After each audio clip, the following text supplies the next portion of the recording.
Hello guys and welcome to Skynomics academy.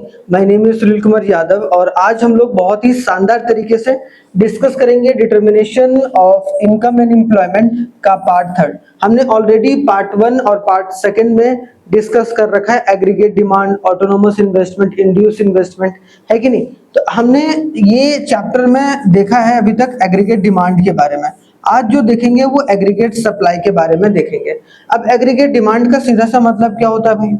Aggregate demand का सीधा सा ये मतलब होता है कि अगर कोई भी लोग अगर जितना भी डिमांड करना चाह रहा है, मतलब या जो भी डिमांड कर रहा है, मान लो कि 5 रुपया में अगर कोई 10 क्वांटिटी डिमांड करना चाह रहा है, तो जितनी भी क्वांटिटी जितने भी पैसे में डिमांड हुआ है, अगर सारे डिमांड को मिला देंगे तो एग्रीगेट डिमांड हो जाएगा। और हमेशा जो डिमांड होता है वो कंज्यूमर साइड से देखते हैं। किसके साइड से देखते हैं भाई?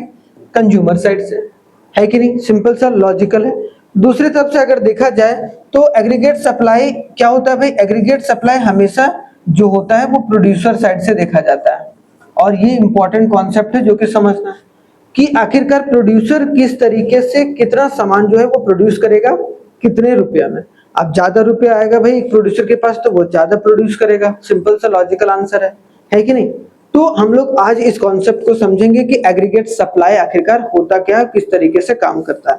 ठीक है, तो चलिए स्टार्ट करते हैं बिना कोई देरी किए हुए। और स्टार्ट में सबसे पहला जो है हमारा क्या है वो देख लेते हैं, एग्रीगेट सप्लाई का डेफिनेशन। तो एग्रीगेट सप्लाई का क्या? Aggregate supply is the total flow of goods and service. कि टोटल फ्लो ऑफ गुड्स, जितना भी गुड्स एंड सर्विस का जो भी टोटल फ्लो है, जितना भी फ्लो ऑफ सर्विस है गुड्स का या फिर सर्विसेज का, ठीक है, in an economy during a period of 1 year, जो भी 1 साल में हुआ है। क्योंकि भाई सप्लाई जो होगा वो एक टाइम फ्रेम में कैलकुलेट होता है। ऐसा तो नहीं होता है कि सप्लाई जो है हम 1 दिन का सप्लाई 2 दिन का, ना, हमेशा सप्लाई जो होता है एक टाइम पीरियड में जो होता है वो चलता रहता है। तो ये बात समझना बहुत इंपॉर्टेंट है जो कि समझ के चलना है। तो एग्रीगेट सप्लाई शो क्या करता है भाई? Total quantity of the output in an economy, total output. और सिंपल सी बात है, एग्रीगेट सप्लाई को हम लोग किसके बराबर समझते हैं? इनकम के बराबर। ठीक है, एग्रीगेट जो सप्लाई है वो इनकम के बराबर देखने को मिलता है। अगर देखा जाए तो हमने एग्रीगेट डिमांड देखा था और अब हम लोग aggregate supply, aggregate supply equal to C plus S. C plus S मतलब कंजम्पशन प्लस सेविंग, है कि नहीं। वैसा ही सेम उसी तरीके से एग्रीगेट डिमांड हम लोगों ने देखा था, aggregate demand is equal to C plus I, है ना, कंजम्पशन प्लस इन्वेस्टमेंट। सेम उसी तरीके से सेविंग में एस आ जाता है। क्यों भाई? क्योंकि I is equal to S equal to होता है हमेशा। अब ये समझने वाली बात है कि देखो जैसे जैसे स्पेंडिंग यहाँ पर देखो बढ़ता चला गया, वैसे वैसे जो नेशनल इनकम या फिर एग्रीगेट जो सप्लाई है वो भी बढ़ता चला गया। टोटल स्पेंडिंग बढ़ रहा है, खर्चा बढ़ रहा है, तो भाई सिंपल सी बात है, खर्चा बढ़ेगा तो सप्लाई भी तो बढ़ेगा। सिंपल सी बात है। तो यहाँ पर देखो जैसे जैसे इनकम बढ़ता चला जाता है वैसे वैसे सप्लाई भी बढ़ता चला जाता है। तो जैसे जैसे इनकम बढ़ेगा वैसे वैसे सप्लाई, तो हमेशा क्या होगा? एग्रीगेट सप्लाई में इनकम, यहाँ पर देखो एग्रीगेट सप्लाई में हमेशा इनकम किसके बराबर होगा? एग्रीगेट सप्लाई के बराबर होगा।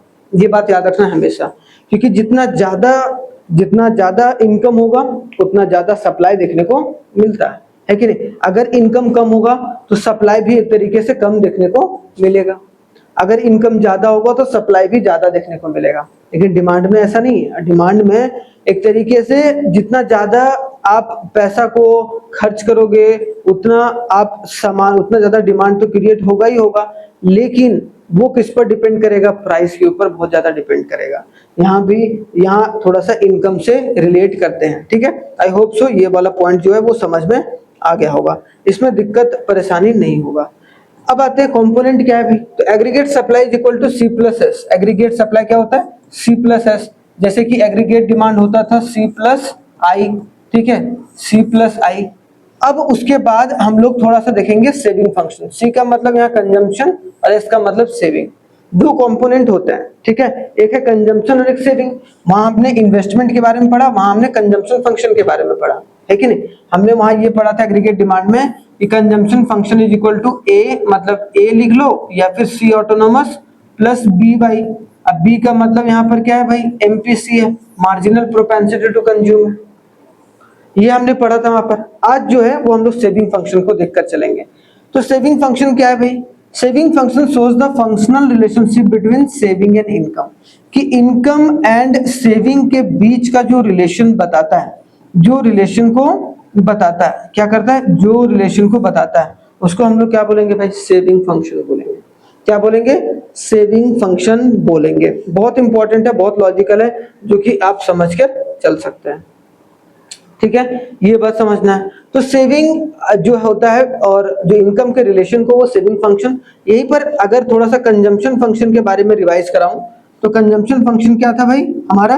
कंजम्पशन फंक्शन था हमारा, ठीक है, कंजम्पशन फंक्शन था।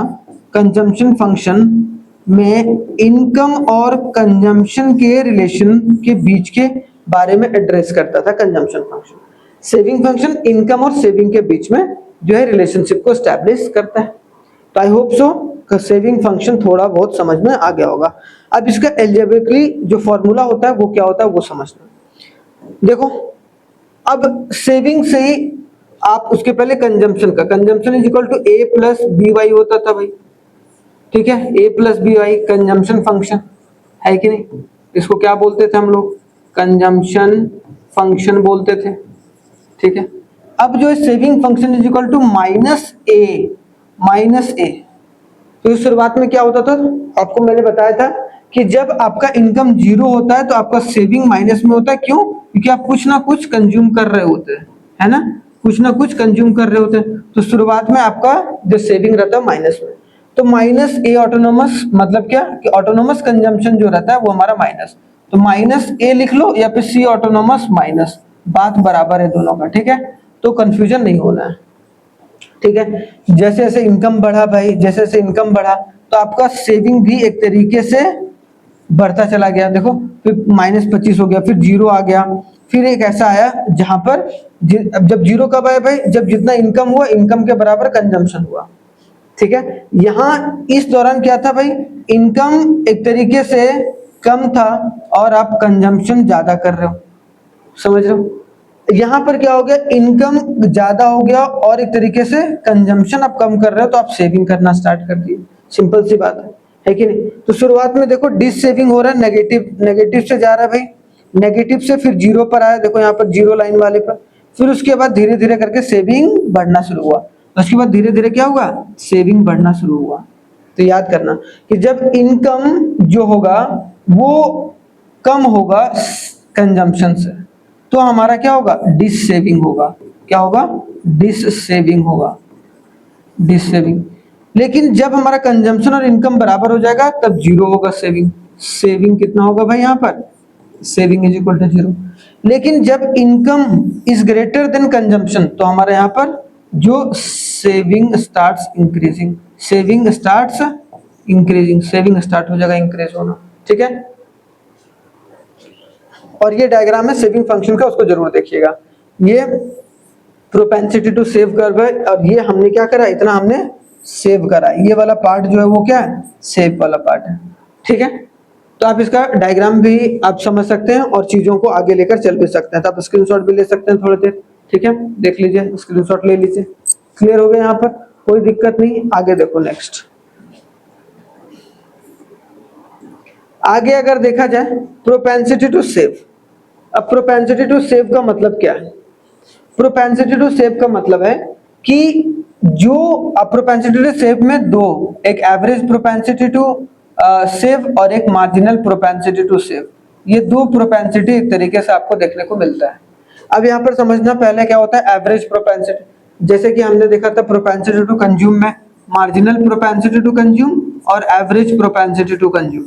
मार्जिनल प्रोपेंसिटी टू कंज्यूम का फॉर्मूला था delta C by delta Y और एवरेज प्रोपेंसिटी टू कंज्यूम का था एपीसी का फॉर्मूला था सी बाई वाई, है कि नहीं? अब यहाँ पर सिर्फ क्या हो गया? एपीएस आ गया। एपीएस का मतलब क्या हो गया? एपीएस का डायरेक्टली फॉर्मूला क्या होगा भाई? Total saving by total income, मतलब एस बाई वाई आ गया, ठीक है। मतलब it is the ratio of total saving to the total income, it is the ratio of total saving to the total income and it is the portion of the total income. और ये total income का एक portion है जो कि हमें save किया गया हम लोगों के द्वारा, समझ रहे हो?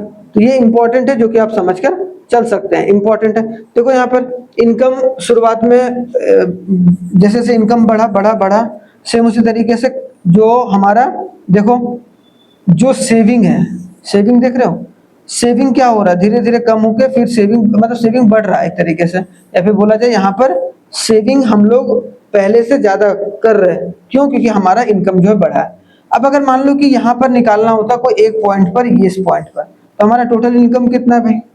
टोटल इनकम हमारा 200 है और ऊपर कितना होगा? 50 होगा। 50 हमारा क्यों? क्योंकि हमारा सेविंग कितना है? 50। जीरो हो गया, 5 4 जा 1/4, 1/4 को क्या लिखेंगे? 0.25, आंसर हो गया। देखो यहाँ 0.25 देख रहे हो।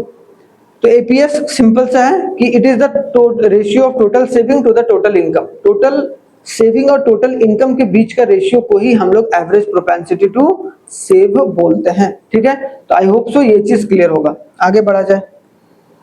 अब देखो भाई मार्जिनल प्रोपेंसिटी टू सेव क्या होता है। ठीक है, इसके लेकिन प्रॉपर्टीज समझ लेते हैं थोड़ा सा एपीएस का। एपीएस अब प्रॉपर्टीज थोड़ा सा पता होना चाहिए। पता इसलिए होना चाहिए क्योंकि एपीएस में क्या होता है, कैन नेवर बी वन और मोर देन वन। कभी भी वन नहीं हो सकता है और ना मोर देन वन होगा। ठीक है, because saving can never be equal to income. ठीक है, कुछ ना कुछ तो हमेशा कंज्यूम करोगे ना भाई। अब सोचो एपीएस का फॉर्मूला होता है एस बाई वाई। अब मान लो इनकम आपका 200 रुपया, अब उतना ही आप सेविंग तो नहीं करोगे ना, चांस ही नहीं, क्योंकि आप इनकम का कुछ पार्ट तो कंज्यूम तो करोगे, हाँ या ना? हमेशा कुछ ना कुछ, भूखे तो नहीं रहोगे भाई। बोलोगे सर एक दिन क्या होता है? आप एक टाइम पीरियड में कैलकुलेट करोगे ना, तो सेविंग कभी भी वन या उससे ज्यादा नहीं हो सकता है। या फिर जैसे मान लो कि हमने 300 सेविंग कर दिया, 200 इनकम कर दिया, तब ये वन से ज्यादा हो रहा है भाई, तो ये भी हम लोग नहीं कर सकते। समझ रहे हो बात की नहीं? तो ये बात है। फिर एपीएस कैन बी नेगेटिव और लेस देन वन। नेगेटिव हो सकता है या फिर लेस देन वन हो सकता है at the lower level of income. लेकिन APS can be zero. APS zero हो सकता है। ठीक है, अभी हमने देखा। फिर APS increases with increase in income. APS बढ़ता चला जाता है, एपीएस बढ़ता चला जाता है जैसे जैसे इनकम जो हमारा बढ़ता चला जाता है। ठीक है, as the level of income saved increase with the income, क्योंकि जैसे जैसे आप इनकम बढ़ता चला जाता है आप ज्यादा सेव करना शुरू कर देते हो। ठीक है, वहां तक समझ में आ गया? कोई दिक्कत नहीं, कोई परेशानी नहीं। Average propensity to save. अब आते हैं मार्जिनल प्रोपेंसिटी टू सेव क्या होता है। मार्जिनल प्रोपेंसिटी टू सेव का सिंपल सा फॉर्मूला है, marginal propensity to save is equal to delta S by delta Y. कि सेविंग में कितना चेंज हुआ है इनकम के चेंज होने पर। मतलब it define as the ratio of change in saving to the change in income. कि चेंज इन सेविंग और चेंज इन इनकम के बीच के रेशियो को ही हम लोग मार्जिनल प्रोपेंसिटी टू सेव बोलते हैं। क्या बोलते हैं भाई? Marginal propensity to save. ठीक है, यहाँ पर जो आप समझ सकते हैं। इसका एग्जांपल एक समझते हैं हम लोग थोड़ा सा। नेक्स्ट देखो यहाँ पर अब क्या होता है मार्जिनल प्रोपेंसिटी टू सेव का मतलब, जैसे कि मान लो आपका इनकम पहले 50 रुपया था, तो मान लो कि आप सेव कर रहे थे कितना, मान लो कि 20 रुपया कर रहे थे। अब आपका इनकम हो गया 100 रुपया, तो मान लो आपने सेव कितना शुरू कर दिया, 40 रुपया। ठीक है, मतलब आपका इनकम में चेंज कितना हुआ, तो चेंज इन इनकम कितना हो गया, 50 रुपया। भाई बड़े में से छोटा माइनस करो। चेंज इन सेविंग कितना हो गया, 40 माइनस 20, 20 हो गया, 20 रुपया हो गया। तो अब मार्जिनल प्रोपेंसिटी टू सेव कैसे निकालोगे? डेल्टा एस ऊपर आ जाएगा और डेल्टा वाई नीचे आ जाएगा। हो गया काम। अब यहाँ पर क्या होगा, 0.4, 5 4 जा 20, 0.4 हो गया ना। तो 0.4 हमारा राइट आंसर होगा। जैसे आप देख सकते हैं कि यहाँ पर डेल्टा वाई निकाल लिया और डेल्टा एस निकाल दिया और उसी से हम लोग मार्जिनल प्रोपेंसिटी टू सेव पूरे में निकाल रहे हैं। देख रहे हो? तो आई होप सो आपको ये चीज समझ में आ गया होगा कि मार्जिनल प्रोपेंसिटी टू सेव कैसे निकाला जाए।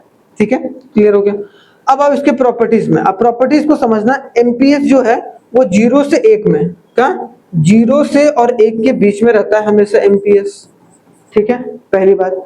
Minimum value of MPS is 0 when the entire income is consumed and not saved. याद रखना, मिनिमम वैल्यू क्या होगा, 0 होगा। जैसे कि मान लो हमने ये बोला कि इनकम जो है 50 रुपया और 50 रुपया ही हमने कंज्यूम कर लिया और हमने सेव कितना करा, 0। तो हमारा मार्जिनल प्रोपेंसिटी टू सेव कैसे निकलेगा भाई, यहाँ पर 0 हुआ और हमारा इनकम मान लो कि 20 रुपया चेंज हुआ, तो यहाँ पर 0 आया कि नहीं आया। तो अगर मिनिमम वैल्यू ऑफ एमपीएस 0 होगा कब, जब जितना पैसा हमने कमाया है उतना पैसा हमने क्या कर दिया, कंज्यूम कर दिया, सेव नहीं करा। तो जब तक सेव नहीं करोगे तब तक ऊपर का वैल्यू नहीं आएगा, और ऊपर का वैल्यू नहीं आएगा तो आप कभी भी उसको पॉजिटिव तो बोल ही नहीं सकते हो। The maximum value is 1, maximum value 1 कब होगा भाई, जब है कि जितना आपका इनकम बढ़ा उतना ही आपने अपने सेविंग को भी बढ़ा दिया। मतलब when the entire increase in the income is saved, जैसे मान लो 50 रुपया पहले कंजम्पशन था, अब 60 रुपया, मतलब इनकम मान लो, तो इनकम पहले 50 था, अब इनकम कितना हो, 60 रुपया हो गया। पहले 50 रुपया था तो सेव कर रहे थे 10 रुपया, अब जब 60 रुपया हुआ तो सेव कर रहे हो आप 20 रुपया, मतलब यहाँ भी चेंज 10 का, यहाँ भी चेंज 10 का। तो मतलब जब दोनों सेम हो जाए चेंज, यहाँ भी 10 का बढ़ा, यहाँ भी 10 का बढ़ा, मतलब जब भी एमपीएस निकालेंगे तो 10/10, 10/10 कितना आ गया भाई, 1। तो अगर आप इंटायर जितना भी इनकम आपका बढ़ा है अगर उतना आपने सेव कर लिया, then we can called it as MPS is equal to 1 and it is maximum.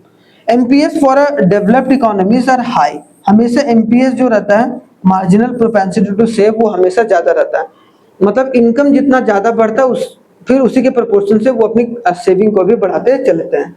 In the under developed economy वहां पर एमपीएस हमेशा सेविंग बहुत कम होता है, और जब आप सेविंग कम रखते हो तो इसका मतलब क्या है कि आप अपनी डेवलपमेंट प्रोसेस पर जो है वो आप भागीदारी नहीं बन पाते। मतलब जितना कमा रहे हो उतना खा रहे हो, फिर आप उसको बचा नहीं रहे हो, अब बचाओगे नहीं तो एक तरीके से आगे कैसे फिर सरवाइव करोगे। तो ये हो गया आपका प्रॉपर्टीज ऑफ एमपीएस जिसको आप समझ सकते हैं। ठीक है, आई होप सो यहाँ तक क्लियर होगा। स्क्रीनशॉट ले सकते हैं भाई। आगे देखो सेम चीज बोला, प्रोपेंसिटी टू सेव और propensity to average propensity to save और marginal propensity to consume save. ठीक है, अब यहाँ पर देखो एपीएस, यहाँ दो बात हमेशा याद करना, एपीसी और एपीएस हमेशा 1 होता है। ठीक है, और अगर इसी के साथ अगर मान लो एपीएस निकालना हो तो एपीएस का दूसरा फॉर्मूला क्या हो गया भाई, एपीएस निकालना है, ये जाके उधर माइनस हो जाएगा 1 माइनस एपीसी, या फिर एपीसी निकालना होगा तो 1 माइनस एपीएस। अगर एपीएस दिया हुआ एपीसी निकालना है तो 1 माइनस कर दिया, सिंपल सी बात है, ये निकल गया। और हमेशा याद रखना ये ऑलवेज होता है। ठीक है, याद रखना ये ऑलवेज होता है। Marginal propensity to save plus marginal consume marginal propensity to save अगर दोनों बराबर हो जाए तो क्या होगा भाई, हमेशा 1। यहाँ क्या होगा, अगर मार्जिनल प्रोपेंसिटी टू सेव निकालना है तो 1 माइनस एमपीसी, अगर मार्जिनल प्रोपेंसिटी टू कंज्यूम निकालना है तो 1 माइनस एमपीएस। ये भी फॉर्मूला हो, ये भी उसके अलावा हमने क्या देखा है भाई, average propensity to consume, average propensity to consume क्या होता है, C by Y. Average propensity to save कितना होता है, एस बाई वाई।